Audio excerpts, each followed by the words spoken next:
What's up, everybody? Today we're going to install a Renogy 50 amp DC to DC onboard battery charger with MPPT.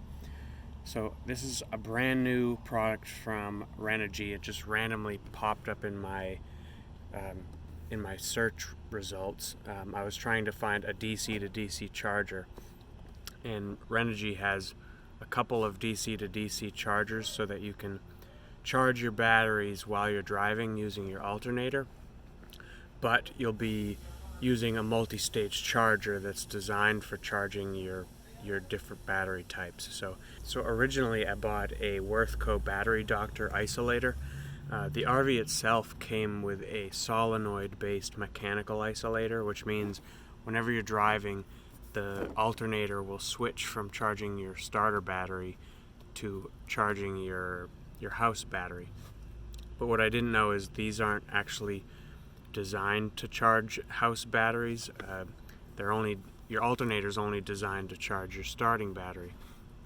So with a Wirthco battery doctor or a regular isolator, it's pumping that full power into your batteries, and it's bad for them. It can damage it can damage every part of the system, including your alternator. So what you want is, you always want to be able to have that multi-stage charging system for your house batteries. So this is something I saw, and I'm taking a risk by trying it because a version 1.0 product can tend to have bugs, and so I'm kind of being a test guinea pig right now. But I'm going to install it. It's pretty simple. You get a power cord from your starter battery connected to this, and it's fused. You use a fuse on that end, and then you connect another power cord from here to your house battery with a fuse, and then you connect a ground wire to a common ground. So if you connect it to your chassis, your battery, your house battery, if your house battery is connected to your chassis and your starter battery is connected to the chassis, which it usually is, then there's a common ground between the two. And then there's also an MPPT solar charger, or solar charge controller on this, so you don't need a separate solar charge controller. This will do. This will make it so you can connect your solar panels to this as well. So you've got solar panel power, alternator power, both charging your batteries. And there's some fancy logic to decide which to use. So for example, it always prioritizes solar if it's available to charge your house batteries. And one thing that's cool about this is if your house batteries are fully charged, it can pipe some of your solar power to charge your starter battery as well. So there's a lot more to it than that, but that's the main thing. So I got this because it replaces the need for having a separate DC to DC charger. So it's a two-in-one device. So let's get started. So the things you're going to need for this install are the device itself, which comes with just the device. It comes with some cable lugs, it comes with a thermal battery detector, and a couple other things. So you get that. You're going to need long power wire to run all the way from your starter battery to this device, which I'm going to install in the back of the van, and it's going to go under the van, so you need to protect it with conduit like this. You'll have your lugs, and then you're going to need a black ground wire to go to the chassis. So both of these are 4-gauge wire. Renogy recommends 4-gauge for this length. And then there's also going to be fuses. So I'm going to put a 60 amp fuse or a 75 amp fuse from the starting battery to this device, and then a 60 amp fuse from this device to my house battery. Let me think, is there anything else? Nope. So I'm not going to be installing the solar panels today. Those aren't even on the top of my van yet. So I'm just going to be using the alternator portion of this. And I contacted Renogy and they said that's fine. So I can I can set it up so that it's only going to be charging by my alternator, and then when I get my panels hooked up, all I have to do is connect my panels to this line. So let's get started.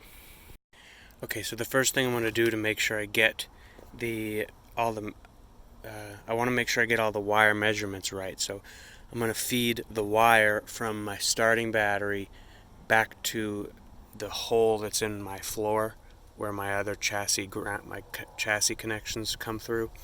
So I'm going to feed this all the way through, and then I'm going to do the same with the ground wire that goes to the chassis.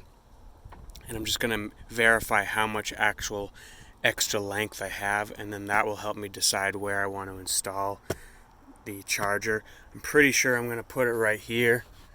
Just the batteries are right there. Got some outlets, so I'm thinking I'm going to put it right there. I just need to be very sure that the lengths that I have will reach. So I'm pretty sure they will, but I'm going to do that first anyway.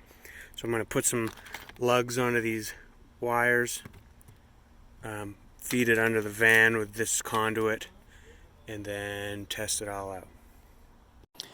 So one of these steps involves fishing this red wire all the way through this plastic conduit because it's going under the van, so this will protect it against water and dirt and stuff like that. There's probably a tool for this, but I put the wire through this wrench and I'm just feeding it through, and it's helping to keep the conduit separated while the wire goes through. So it's taking a little while to do, but it's getting there. Right now I've got the 25 feet of red 4-gauge wire fed through the conduit. I'm going to connect it to this terminal, which I have. This is one of these marine style terminals, and there's a fuse on there. It's a 75 amp hour fuse. So I'll connect it on there, and then I just have to feed it under the van back to the house battery. So one thing I don't know if you can see is this wire here already has conduit, and it's disconnected. This is actually what the van came with. It came with a mechanical solenoid right here that charged the small lead acid battery that the RV came with. But this is 8 gauge, so I'm going to pull this out and then feed this new wire back, essentially following the same wire. Alright, so I've got it from here feeding down, and then you can see it on the ground there. So I'm just going to feed it all the way back to, there's an opening through the floor on my van, and it's going to be following the existing one that I have to pull out. Alright, so I fished the wire all the way through under the van and poked it up through this hole here. So let me show you this. So down there is a little hole in my van, so I fished this through. You can't tell because I went and cleaned up, but it was very dirty. So if you have access to a lift, or if you can raise your vehicle up a little bit, that'll be a lot more helpful. So essentially I had to slide on my butt under the van from the front to the back, and basically poke this wire through little holes that exist in the body of the van. You'll find that there's other wires already going through it, so you're going to follow it down, and you just want to keep it as tucked as closely as you can to the vehicle so it's not hanging down, and bring wire ties and wire tie it onto any like bracket or thing that's under there. So looks like I got plenty of extra wire coming through to install it where I want to. So the next step is I'm going to mount the charger to the wall. Alright, real quick, before I mount the charger, I also fed a 4-gauge black wire down to the chassis as well. So on the chassis I have a ground bar that I'll show a picture of here. So this AC ground bar and this black ground bar, as well as this black wire, is grounded on the chassis. So really I could have just connected to this, but I wanted to just do another direct chassis ground with this 4-gauge wire. So that's coming up and then comes around. So I have the red and black right here, and these are going to go to the charger. So here's the charger.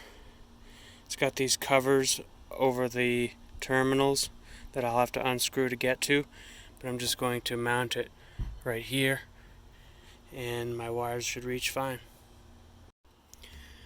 Alright, I've got it all screwed in. Now I'm just going to take these 4 screws off of this cover so I can get to the terminals where the wires will go.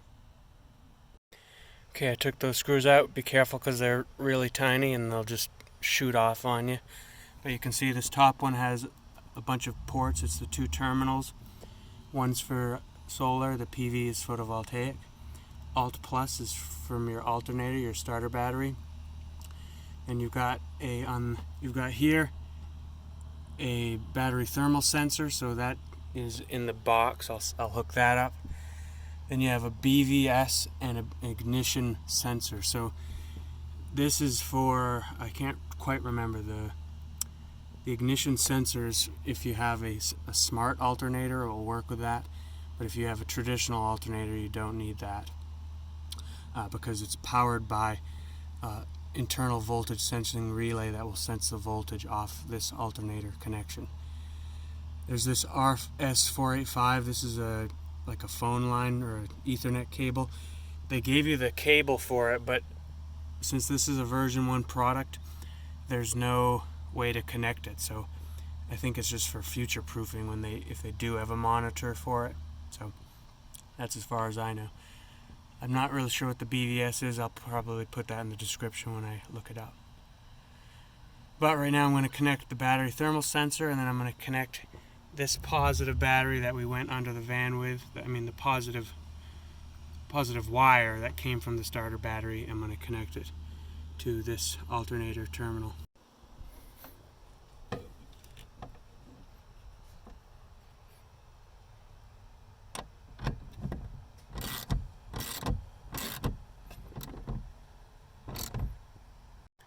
Got the red power wire from the starter battery connected. Now I'm going to connect this battery thermal connector to right here, these 2 ports. Okie doke, I've got the battery sensor connected and I've got it just taped down towards the center of the batteries down there.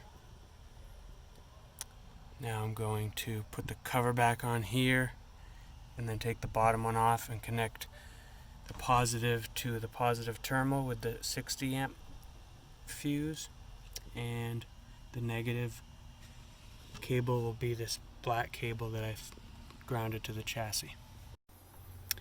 Alright, got the bottom cover off, the top cover's put back on, and you can see here, so this is the common negative, so we're going to go to the chassis here. So it's the negative that goes between both the house battery and the starter battery, and then this out channel here goes directly to the house battery's positive terminal to give it the charge.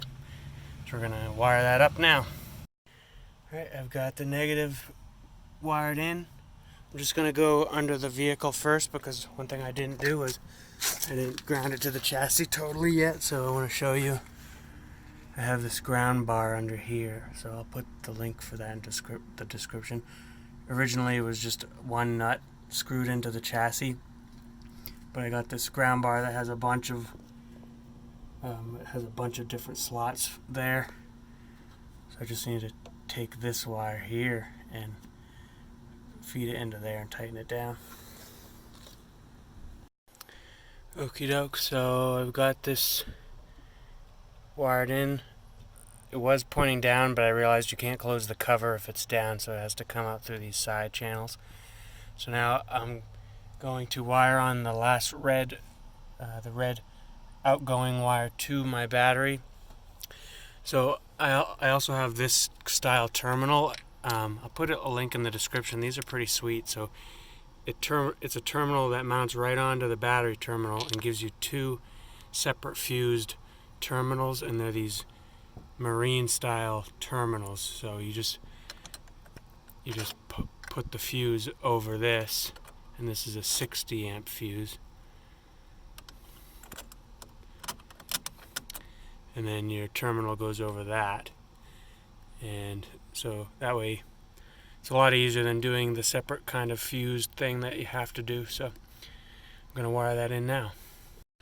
Alright, so I connected that to the positive terminal there.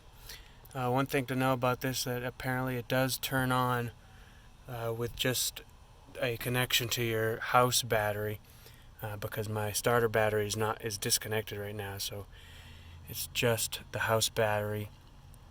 And I looked at my battery monitor, and it looks like it draws about 10 milliamps. So if you're okay with that, if you're not, you might want to connect it behind your battery switch so that you have the option to disconnect when you're not using it. Alright, so everything's back together. All I'm going to do now is go and turn connect the negative cable of my starter battery so that I can start my van, and I'm going to test it out. So, moment of truth. I'll see if this is going to work, if it's safe. I'll check my battery monitor to see if I'm getting a good charge from it, and then I'll inspect everything to make sure there's not going to be a fire, because this could be very dangerous if there was to be a fire underneath the van. So let's do that now.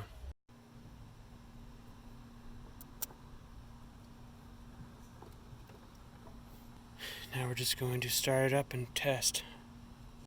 Okay, so I haven't turned on the car yet, but I want to point out that these indicator lights, so the top indicator light right here, that's the indicator light for your house batteries, and a solid green means that the batteries are full, which is true. These batteries are actually already full, so when I start it, it's possible this won't actually give us any charge right now from the alternator. This bottom light is the battery type indicator, so the default is a solid green, which represents sealed lead acid. So that's what these are. So if you have a different type of battery, you're going to want to use the battery type selector, which is under this panel, and choose that different battery technology. Alright, so I'm going to start the battery and check things out.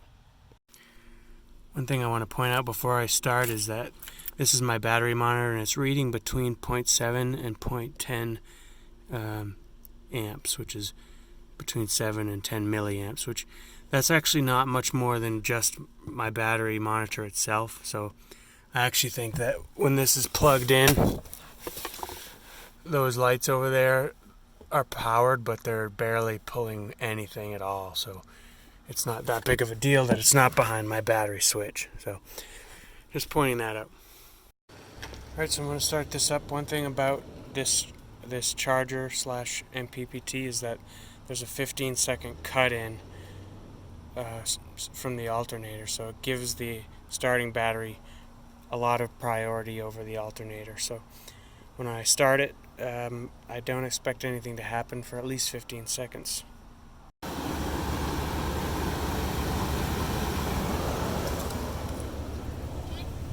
Hello. Alright, so the car started. This red light came on for the top alternator indicator, and according to the guide, that means it is charging the service batteries, but I'm not exactly sure if it is. So I'm going to check the battery monitor now.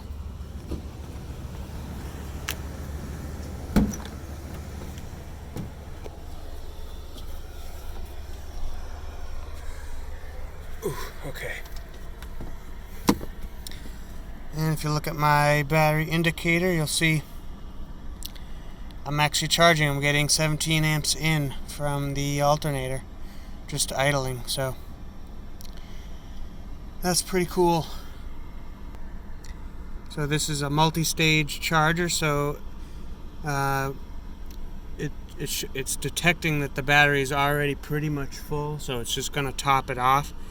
So I would expect this number to actually keep decreasing until it gets to a float stage, just like my house charger would do.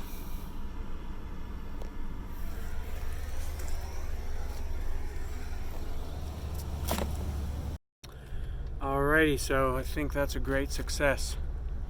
everything's working like I expected. The battery monitor down here, sorry you can't see it really well, but it's going down. It's about 9 amps now, so it's going down into a float state because it's already charged.